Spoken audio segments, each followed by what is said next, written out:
Inside of the shipping class, we're going to start with public function get shipping by ID type zone.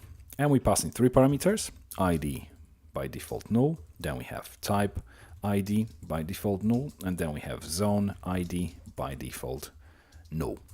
Now we check if is an empty ID and is an empty type ID and is an empty zone ID, then everything is fine.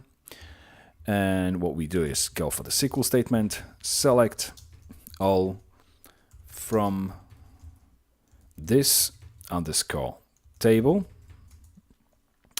where ID equals, and we go for the int val ID, concatenating with and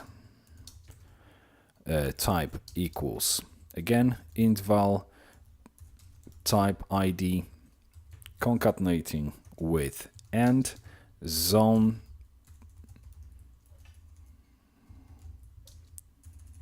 equals int val zone ID.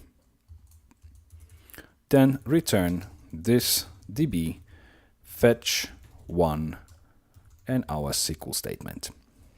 So if we now save the file, let's now create another method called remove shipping. So a few new lines, and we start with public function remove shipping, and we have the ID of the record.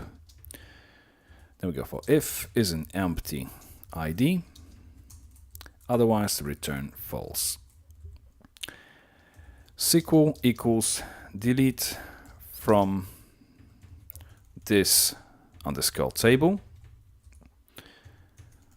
where ID equals int val ID, and then simply return this db query, and we pass the SQL as the parameter. Now if we save it, and just to test it straight away, if we open our browser and click on the remove next to this newly added record, remove, we've got a confirmation. If we click on yes, there we go, the record disappears.